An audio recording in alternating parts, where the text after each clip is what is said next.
박선원 의원이 기자회견을 했죠.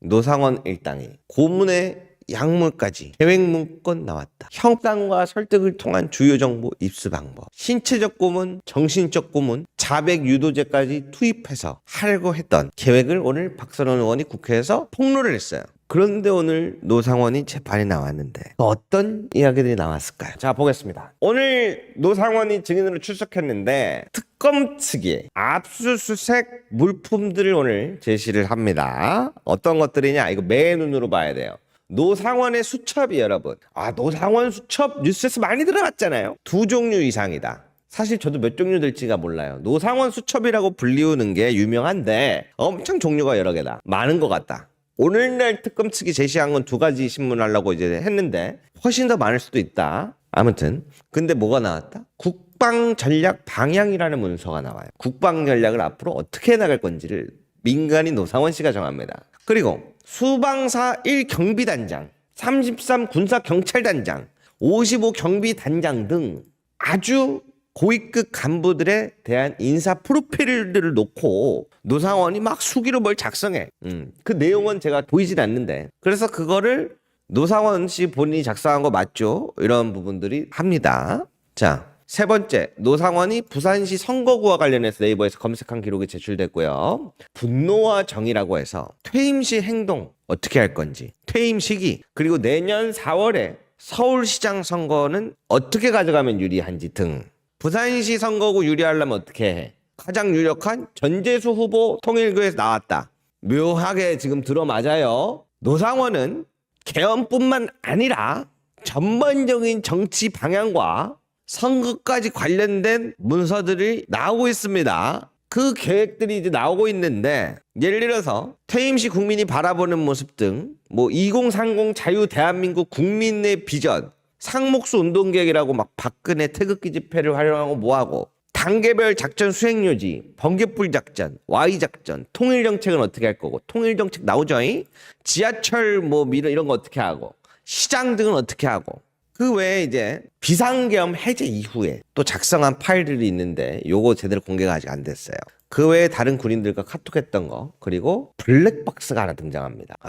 노상원이 오늘 진술 거부한 이유가 있어요. 전부 진술을 거부했는데 어제와 오늘의 진술 거부는 조금 분위기가 다릅니다. 노상원이 탑승한 차량으로 추정되는 산타페 차량의 블랙박스 관련 음성 파일을 오늘 재판에서 공방에 오갔어요. 자, 그래서 김용현 변호인 반대 측 신문에서는 블랙박스 녹음 파일이 음질 개선본이다, 원본이 아니다. 그래서 검사가 이거 따로 조작해서 만든 거 아니냐. 그래서 군사법원에서도 시비 중이다. 과장님을 장군님으로 만들고 업무 보고를 개헌포고로 바꿨지 않았습니까? 그렇죠? 노상원 증인이라고 김용현 변호인 이하상 변호사 얘기를 하는 거야. 어디서 많이 들어봤어요? 위더르신을 이재명으로 표기한 그 검찰의 조작을 가지고 똑같이 써먹는 거야. 과장님을 장군님으로 만들고 업무 보고를 개헌포고로 바꾸지 않았습니까? 노상원 증인 그렇지 않습니까? 검찰들이 조작하지 않았습니까? 이 원본이 아니기 때문에 재판부에서 이거 증거 기각해 주십시오.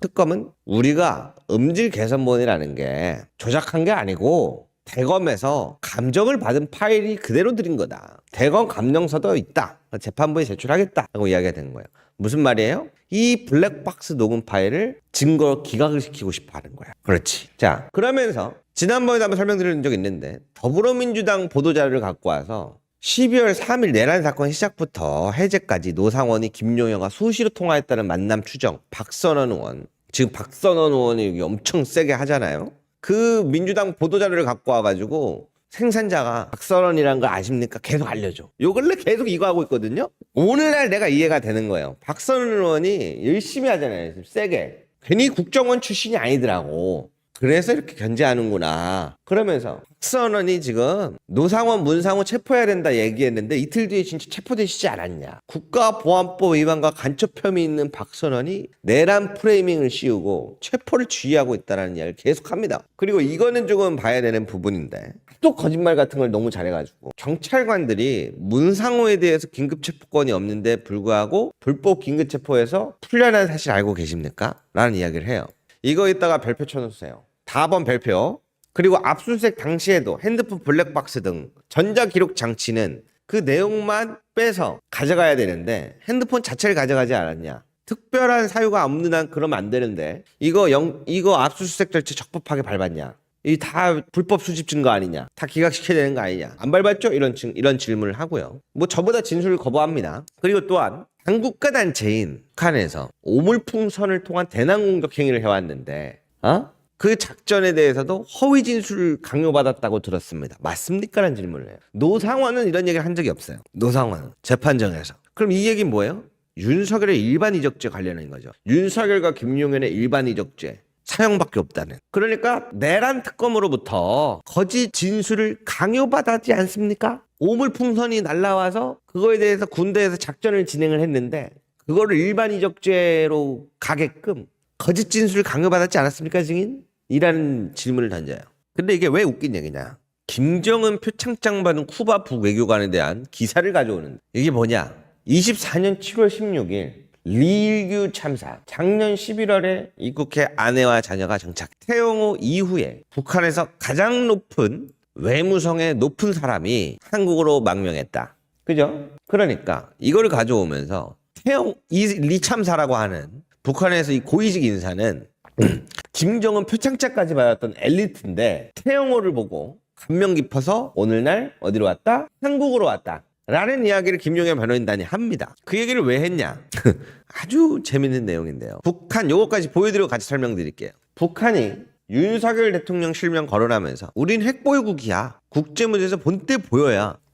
24년 10월 6일. 보이시죠 여기? 그래서 왜 이걸 가져오면서 이야기를 하냐? 북한 고위급 대량 탈북 사태 시에 장관 김용현이죠. 정세에 혼란이 있을 수 있어서 지시를 내린 거 아니냐. 그것 때문에 민간인인 노상원 씨는 민간인이라는 신분 때문에 사실 굉장히 불리하거든요. 그것 때문에 지문을 얻기 위해서 국방부 장관은 민간인은 물론 예비역 장성까지 광범위하게 자문을 구할 수 있다는 사실 알고 계십니까? 그것 때문에 사실은 노상원 씨에게 이 자문을 얻으려고 이것 때문에 김용현 장관이 자문을 구한 거 아닙니까? 그래서 당신이 활동한 거 아닙니까? 라는 내용을 얘기를 합니다. 무슨 말이에요? 노상원은 한 줄 정리. 미친 이게 진짜죠 지금. 그래서 이게 빼박이란 말이야. 빼박. 근데 이걸 살려주려고 나름대로 방법을 찾아온 거야. 나름대로. 참 어이없는 방법인데. 자, 그래서 요렇게 이제 가고 있다. 이거에 대한 핵심은 맨 마지막에 나와요. 일단은 제가 개인적인 사족은 안 붙이겠습니다. 팩트가 무엇이고 개인 의견이 무엇인지 시청자들이 헷갈릴 수 있어서 제가 여기까지만 설명하면 애매한데 뒷부분에서 핵심 요약이 있어요. 그때 말씀드릴게요. 팩트만 일단 나열하는 거예요. 오늘 있었던 내용만. 그리고 마지막에 한 번 더. 조은석 특검이 거짓말 진술하도록 회유했다고 했는데 맞습니까? 했는데 노상원이 이것도 전부 진술을 거부합니다. 자, 그런데 오늘 세 번째. 여기도 증언 거부인데 롯데리아 회동 안산시 상록수점에서요. 그 자리에 제일 먼저 노상원과 마주했었던 김용군 대령과 변호인단이 오늘 나왔습니다. 변호인이 나왔는데 24년 11월 6일 노상원이 김용군 대령에게 정보사 대령이에요. 부정선거 수사해야 되니 인원 20명만 추려달라 요청했던 건 맞습니까? 진술 거부했어요. 이 변호인은 김용군의 변호인을 통해서 무슨 일이 있는지 한번 살펴보는 거예요. 12월 3일에도 오후 3, 4시경 증인 롯데리아에서 가장 먼저 둘이 만났어요. 약 20여 분간 가장 먼저 만나서 대화한 사실 맞습니까? 이후에 구사회와 방정환이 도착했어요. 그러면 둘이서 무슨 얘기를 나눴을까? 체포 및 신문 대상인 중앙선관위 직원 30여 명 함께 확인한 사실 있으신지요? 얘네들이 먼저 롯데리아에서 먼저 만나가지고 체포 대상과 신문 대상 그리고 중앙선관위 직원 30여 명 확인하고 필요한 인원 20명 추려야 된다 하고 얘기했구나. 그리고 선관위 서버에서 부정선거 증거를 찾아야 할 텐데 반드시 찾아야 한다. 특히 QR코드로 만드는 것은 반드시 찾아야 하고 선관위원장 같은 경우는 직접 챙겨야 된다 말한 사실이 있으신가요? 여기도 지금 발등에 불똥 떨어졌더라고. 노상원은 전부 진술을 거부했는데 5명이 이때 만났어요. 롯데리아 회동에서. 근데 김용군 대령은 5명이 만났지만 4명만 출동하고 이 사람은 움직이지 않았어요. 그 움직이지 않았다가 아니라 약간 못 믿어서 뺀 사람 같아요. 노상원 측에서. 못 믿어서. 근데 나쁜 역할 안 한 건 아니에요. 인원들을 정리 추려서 줬으니까. 그러니까 이제 자기들은 약간 실질적인 행동들을 많이 한 나머지 4명보다 좀 약하게 갈 수 있지 않을까 싶어서 오늘 변호인이 막 제발 답 좀 해. 난리가 났어, 난리가. 왜 그러겠어? 자기는 인원을 준 건 나쁜 건 잘못한 건 맞는데 계엄이랑은 이걸까지 들어가지 않을 수도 있을 것 같기도 하고 노상원이 아니라고 좀 얘기 좀 해주면 좋겠는데 좀 난리가 나가. 그러니까 막 술술 나와, 술술. 이거 증인 그때 이렇게 이야기하지 않았습니까? 우리 김용현 우리 손님한테 하지 않았습니까? 막 그러면서 막 답답해하고 어떻게든 노상원의 진술을 꼭 듣고 싶어하는 한 사람을 볼 수 있었죠. 그래서 저는 요거에 대한 신빙성이 굉장히 높다. 오히려 이 사람은 구삼회와 방정하는 믿을 게 못 된다. 막 그러고. 이런 것들을 하려는 게 완벽하게 이제 드러나고 있는 과정에서 오늘 이 체포 및 신문 자백 유도죄들 고문하려고 했었던 게 어디랑 연결이 돼요? 다 연결되는 거예요. 이거는 정보사 김영군 대령이 살기 위해 이 사람을 살리기 위해 이 변호인이 엄청 노력하는 내용인 거야, 사실은. 그러니까 전부 부합합니다. 뿐만 아니라 정치인들 체포도 항상 말씀드립니다만 원래 고문은 혐의가 있다는 가정하에 계엄 때 방첩사가 합니다. 근데 방첩사는 이번에 벙커로 이송하는 것까지만 자기들의 계획이라고 해요. 잡아다가. 왜? 자신들이 혐의가 없는데 어떻게 고문을 하냐. 근데 혐의 있으면 할 수 있어요. 근데 고문 담당자가 노상원이라는 사람이 따로 존재했기 때문이다 라고 제가 설명드려서 왔습니다.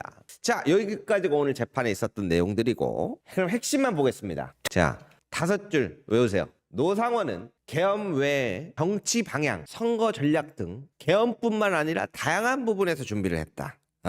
김용현 변호인단의 오늘의 질문 취지 자체가 특검의 회유에 넘어가지 마라. 플리바게닝 하지 말아라. 살 길을 찾아주겠다. 민간인이든 예비 장성이든 자문 가능한 규정이 있다. 그것들을 마치 오늘날 증인에게 신문하듯이 넌지시 가이드라인을 주는 느낌이 강하게 들었다. 노상원이 왜 흔들리겠어요? 오늘 이 보도들부터 해갖고 특검 측이 제시한 것들, 확보한 것들, 그리고 지금 모든 사람들이 노상원이 맞다라고 얘기를 하니까 흔들리겠죠. 자, 그런 그 부분을 바로 잡으려고 하는 모습들이 저는 눈에 띄었고, 특검이 수사를 하다 보면 그리고 증거를 수집하고 체포하고 이런 과정들이 내란이라고 하는 엄청난 긴박한 상황이 해제되고 급박하게 돌아갔잖아요. 뭐 수사하고 긴급 체포하고 증거 수집하고 하는 과정들이 계엄 해제되고 긴급하게 이제 막 돌아가기 시작한단 말이에요. 출범하고. 왜냐면 저기는 막 증거 인멸하려고 그러고 막 도주하려고 그러고 할 테니까. 그런데 그 과정에서 제가 느끼기에는 모든 것이 완벽할 수는 없다고 봐요. 모든 것. 예를 들면 아까 4번 발표 쳤잖아요. 문상호 긴급 체포했다가 풀려났다. 왜 문상호는 긴급 체포했다가 풀려났는가? 여러 가지가 있을 수 있어요. 뭔가 일단 상황이 급박해서 체포부터 했는데 법적인 뭔가 충돌해서 이러한 부분을 살펴보지 못한 점. 아니면 잘 했는데 법에서 난리를 친 점, 풀어준 점. 그게 아니면 또 다른 이야기로 나오는 거는 서로 충성 경쟁하듯이 했다. 뭐 이런 얘기도 나오고. 근데 충성 경쟁이라기보다는 사안이 워낙 큰 사안이잖아. 내란이라는 게 일반적인 사안이 아니잖아. 그러다 보니까 몇몇 곳곳에서 보면은 이 부분은 약간 실수가 있을 수도 있겠다 싶은 부분들이 눈에 들어와요.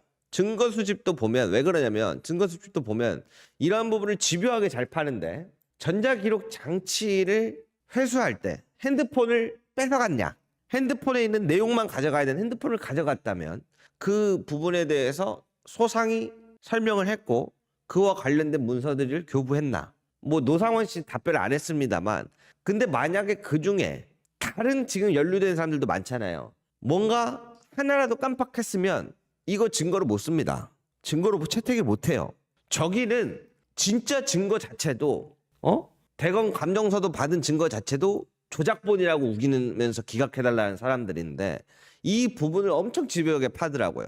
그래서 물론 열심히 최선을 다해서 수사하려고 했을 거라고 저는 봅니다. 경찰이든 검찰이든 여러 수사기관들이.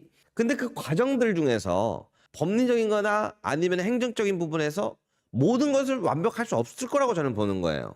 최대한 완벽하기 위해서 노력을 했지만 근데 이거를 일반적인 거를 적용을 시키면 안 된다는 거예요. 제 이야기는. 내랑 관련된 거는 이렇게 조금 부족한 부분이 있어도 실행함에 있어도 부족한 부분이 있어도 이것에 대해서 인정이 돼야 된다는 거예요. 왜냐 여기서는 어떻게든 기각시키려고 별짓을 다 할 겁니다. 아까처럼 막 조작했다라고 우기는 것처럼. 이해되셨죠? 그래서 저는 이거 뭐 법안 발의든 뭐 있나 모르겠어. 이걸 난 한번 여쭤봐야 될 것 같아요. 법적으로. 요번에 이 얘기하면 좀 그런데 노웅래 그 무죄 사건 있잖아요. 오해하지 마세요. 이거에 대한 나쁜 이야기를 하려는 건 아닙니다. 노웅래 정치자금법 위반 혐의 무죄 사건 있잖아요. 위법 증거 수집 인정돼 가지고 이거는 제가 다른 이야기를 하려는 게 아니고 윤영호 측에서도 그랬고 김건희 측에서도 그랬고 윤석열, 김용현 측에서도 그렇고 저는 조금 의아하게 보는 부분들이 있어요. 저 이 사건은 모르겠고 이거는 잘못됐다는 걸 알고 있으니까 모르겠는데 이게 저쪽 재판에서 쓰일 확률이 높아 보여요. 제가 말씀드렸잖아요. 내란 재판에서는 얘네들 이길 생각 없어 보인다. 정치 재판하고 놀고 있다. 이런 얘기를 많이 들었는데 그래서 이 재판 자체를 무효시키는 방법을 찾는다 항상. 근데 계속 얘기 나오는 게 요거예요. 그래서 자기들도 위법 증거 수집으로 이 재판을 무효시키려고 노력을 한단 말이에요. 근데 이게 일반적인 사건이랑 같은 사건이냐고. 무려 내란인데. 위법 증거 수집은 간단해요. 조작할 거나 아니면 증거 수집 과정에서 무언가 실수가 있거나. 그래서 내란이나 이런 특검 수사 같은 경우, 이런 긴급 체포 같은 이런 경우에는 어느 정도 미비한 부분이 타당하다고 여겨지면, 정말 긴급했다고 여겨지면 인정돼야 되는 그러한 부분에 있어서 뭔가 준비를 해놔면 안전할 것 같다. 안전하지 않을까.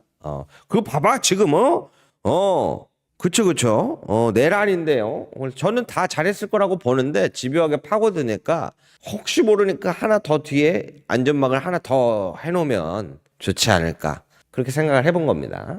자, 그래서 아무튼 오늘날 김용현 변호인단은 지속적으로 박선원 의원을 타겟팅하면서 견제를 해오고 있다. 그리고 12월 23일 날 노상원이 탑승했던 산타페 차량에 대한 증인 한 명 소환과 블랙박스 음성 녹음 파일. 요게 다음 재판에서 주목된다. 왜? 노상원이 탑승한 차량 거기서 블랙박스가 있는데 차량의 블랙박스에 자기가 차 타면서 누구랑 통화를 했던 혼잣말을 했던 막 얘기했던 것들이 음성 파일들이 있을 거 아니에요. 블랙박스에. 그게 이제 나오면 오늘 노상원이 시작할 때 이걸 듣고 시작했거든요. 이거 듣고서 조금 약간 흔들린 것 같다라고 저는 생각을 하는데 요게 또 한번 주목이 된다라고 말씀드릴 수 있습니다.